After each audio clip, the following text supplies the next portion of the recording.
When Biosphere 2 was originally created, the people who put Biosphere 2 together had an objective and an idea to put as much biodiversity in the system. So, we often get asked, when it was originally conceived, about 3,800 species were added into Biosphere 2. And this was plants, this was animals, this was fish.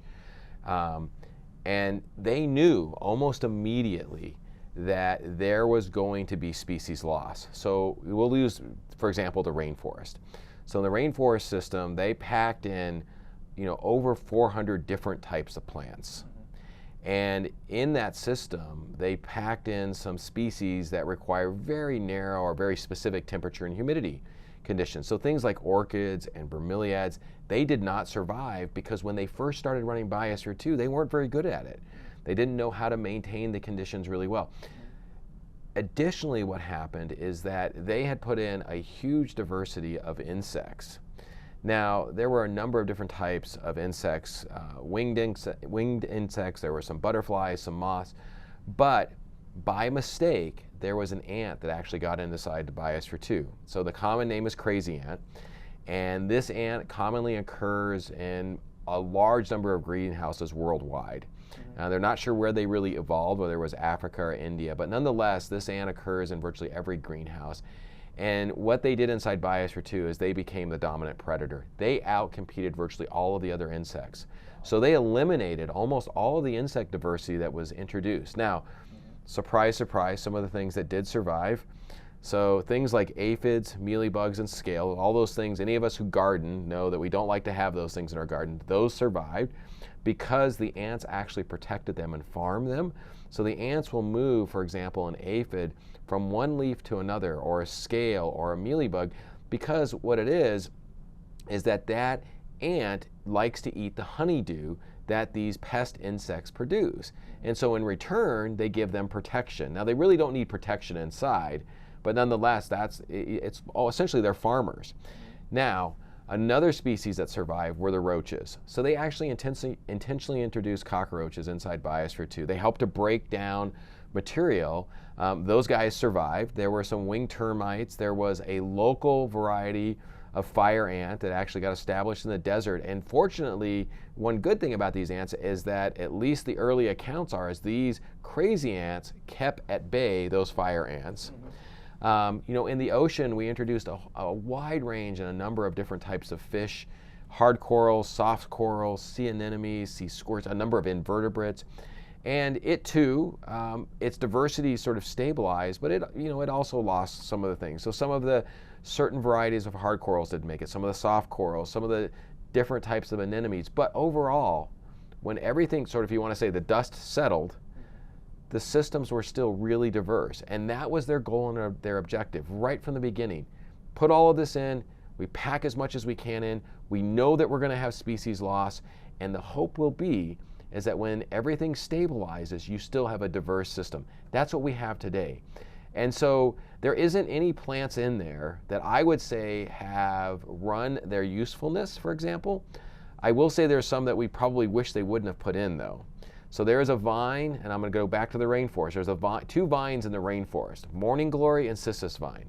And they get up into the canopy, they choke out a lot of our canopy plants, and we have to physically go in and remove them.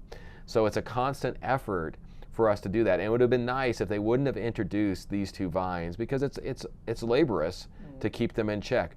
Because one of the things inside Biosphere 2 that we don't want to do is that we don't want to add a traditional herbicide or a traditional pesticide, because the system is closed. And anything that you put in there likely will be in there for a really long time.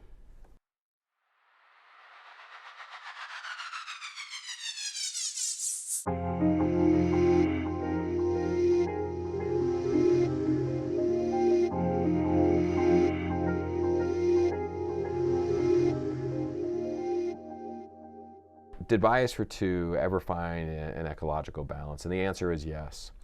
And actually, the balance that we see today was not always there. And what ended up happening, again, is when they built Biosphere 2 and they assembled the rainforest or the ocean or the savanna or the thorn scrub or the mangrove area or the marsh, in all of these areas, they packed in as much biodiversity as they reasonably could. They knew that there was going to be species loss, and the hope would be in a relatively short time frame they would reach some type of stable point. And we've done that. So very early on, and we'll use the rainforest as an example, started out with well over 400 species. Today we have 100. Now that sort of curve almost looks like a hockey stick. So we had, in the first few years of Biosphere 2's existence, we have a very rapid decrease in the number of species in the system. And then in these out years, as we get past year 5, year 6, now we're in year 30, it really stabilizes and we get very little species loss year to year, which is really exciting from a research perspective because now we've got a diverse community. That community is stable. We don't see lots of changes as a result of this initial transplant. And that allows our researchers to answer and start to do experiments that you can't do anywhere else in the world. So we just actually initiated a fairly sizable reintroduction into not only the ocean, but also the rainforest. So in the rainforest, over time, there have been some gaps that, especially sort of understory mid-canopy gaps, have been created as a result of trees dying off or falling over. And so in order to fill those in, we've made an effort to introduce some new species. So we've introduced cacao, which most people know it as what is used to produce chocolate. We've introduced coffee. We've introduced another type of plant called pacura, a hira, or a hibiscus. And so these plants are designed and specifically selected because they're what we call a mid-canopy species. And they'll be anywhere from a couple meters to, maybe 5 meters in height. We often get asked the question, did Biosphere 2 have animals inside? And so the animals were somewhat limited overall in comparison to the types and number of plants that we put in. So most of the animals or sort of organisms that were introduced fall into sort of the insect community. But then they did also introduce some traditional vertebrates. So they introduced some lizards, some snakes. There were some birds inside Biosphere 2 when they closed it up. And there has not been an intention to introduce new ones, but we still today will find, occasionally we'll see a tree frog in the rainforest. Not very frequently, but they're there. Every now and then we'll see a type of a lizard, they call it an alligator lizard. We'll see that inside. There are birds inside. And so we don't make an effort to remove them, but we also are not making an effort to introduce anything new into the system.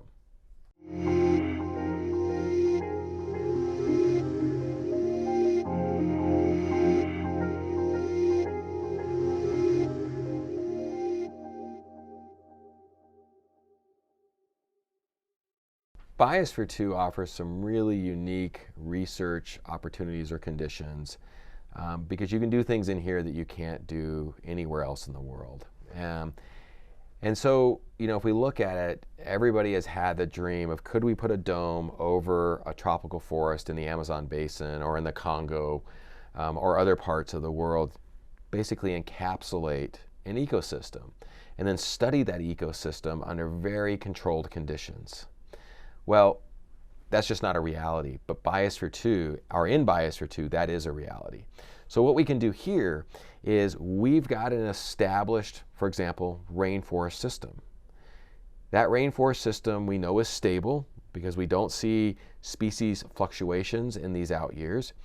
It's complex and it is completely contained or encased in the Biosphere 2 structure. There's no interaction with the desert soil, for example. The atmosphere is isolated. The outside atmosphere is isolated from the inside atmosphere.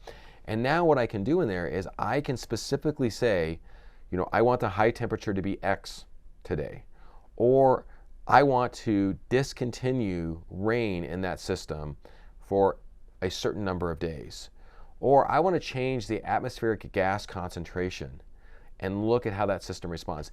These are things that typically we can only do in a lab, and in the laboratory setting, it's in typically a very, very small chamber relative to obviously what's happening outside. Biosphere 2 is this intermediate step. So we have the control capabilities that you typically would find in a laboratory setting, but we're closer and we have diversity that leans more towards what you would find on the outside, but yet we have the full control capability of an indoor environment. And that's what's really exciting, and that is the unique opportunity that Biosphere 2 offers the scientific community, is that we are that missing link or that missing piece between bridging the gap between very precise controlled experiments in the lab to observations made in the field. We are that middle ground. And the important thing is that the Biosphere 2 systems are not analogs, but what they are is they are complex systems that, yes, represent certain areas that you find globally, and it allows researchers an opportunity to begin to understand some of the fundamental mechanisms, processes that tie what happens in the soil with what's happening in the plant, with what's happening in the atmosphere, and how they feed back on one another as you change the conditions.